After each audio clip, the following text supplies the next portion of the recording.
El Estado mexicano se sometió al examen universal en materia de derechos humanos ante Naciones Unidas. Para hablar de este tema, ya habíamos conversado sobre el tema, de hecho, con el presidente de la Comisión Nacional de Derechos Humanos. Vamos a hablar ahora con el embajador Juan Manuel Gómez Robledo, subsecretario de Asuntos Multilaterales y Derechos Humanos de la Cancillería Mexicana.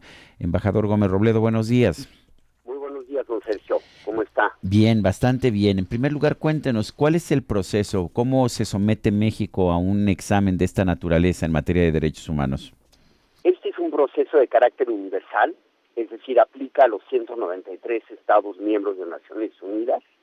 Cada 4 años los países pasamos por esta revisión, que es una revisión que realizan los demás Estados miembros del Consejo de Derechos Humanos.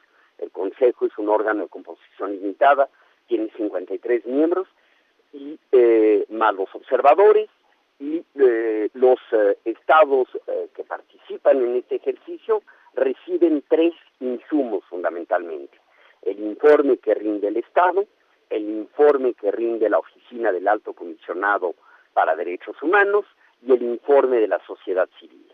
Por lo tanto, llegan los estados con una con una valoración ya muy trabajada de lo que quieren plantearle al país.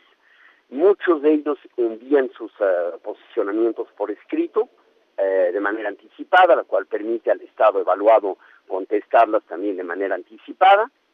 Y a lo largo de las 3 horas y media que dura el ejercicio se realiza un diálogo interactivo en donde el Estado evaluado pues contesta a las preguntas que le son planteadas.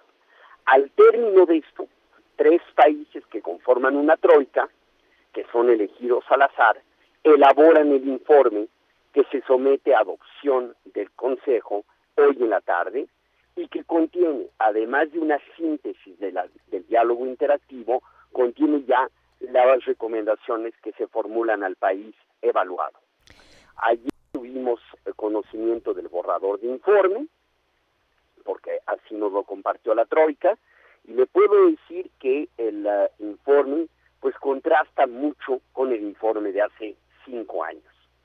El informe valora de manera muy positiva los avances en materia legislativa y en materia institucional que se han dado en México en los últimos años, y usted ve la línea dedicada a la intervención de cada uno de los 88 países que participaron en el diálogo. En cada caso se notará la palabra agradece, felicita, encomia, reconoce, etcétera.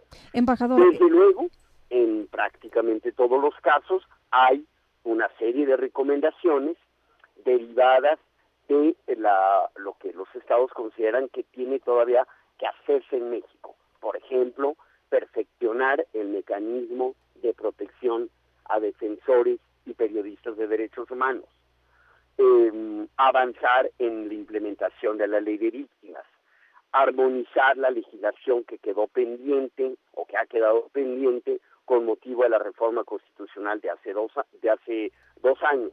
Y en ese contexto se valoró muy positivamente las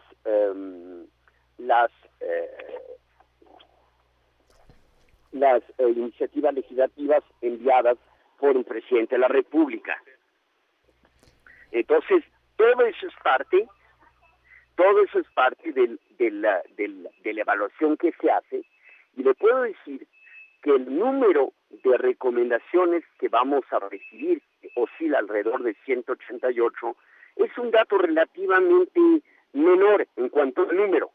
Hace 4 años, por ejemplo, un país como Alemania o Japón recibió alrededor de 40, 45, y este año recibe alrededor de 170. Lo que hay es que los estados están ya más acostumbrados a este ejercicio y se preparan, si se quiere, con mayor anticipación, y eso va a ayudar probablemente a que afinen más sus recomendaciones. Por lo tanto, el dato es relativamente menor. Ahora nos dan a México, como a cualquier otro país, un lapso de 3 meses para decidir qué recomendaciones aceptamos y cuáles no.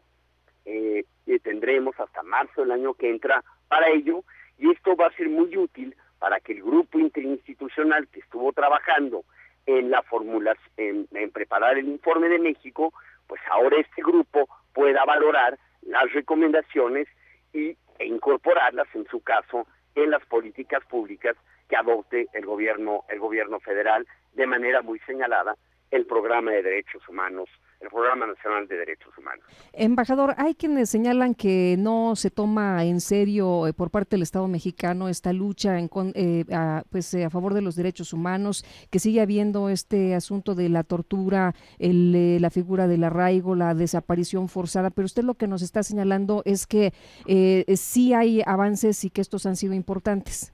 Bueno, yo le voy a dar un ejemplo. Hace 5 años no pudimos aceptar la recomendación relacionada con la modificación de la justicia militar. Esta vez llegamos ya con avances muy importantes en esa materia.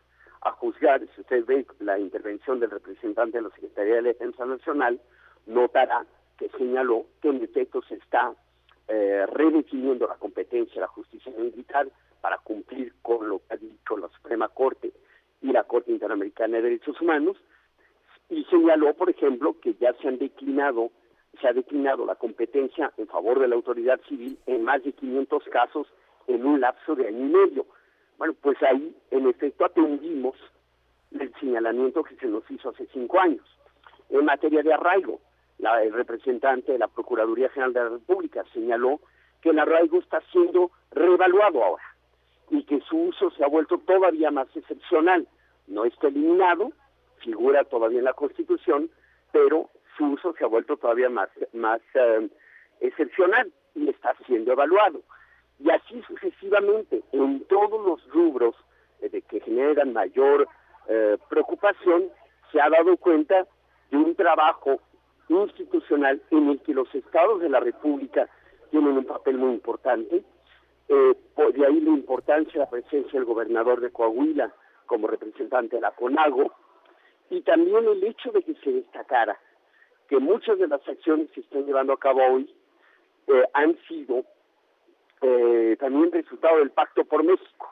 El Pacto por México ha sido también un elemento muy importante para empujar estas agendas con las demás fuerzas políticas del país. Bueno, entonces, ¿el hecho de que hayamos tenido todas estas recomendaciones no es inquietante para el Estado mexicano? ¿No es materia de preocupación? No, muy bien.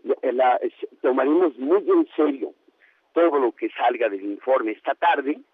Lo tomaremos muy en serio como se tomó también hace 5 años, porque si no, no se entendería que algunos de los avances que se dieron en este periodo no se entenderían sin los señalamientos que se recibieron en ese contexto y en otros también. Las recomendaciones de la Comisión Interamericana, las sentencias de la Corte Interamericana, en el caso Radilla, por ejemplo.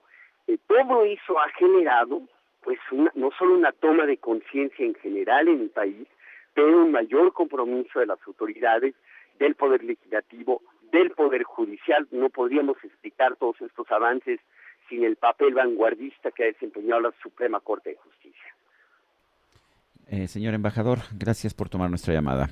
Al contrario, hasta luego. Es el embajador Juan Manuel Gómez Robledo, subsecretario de Asuntos Multilaterales y Derechos Humanos de la Cancillería.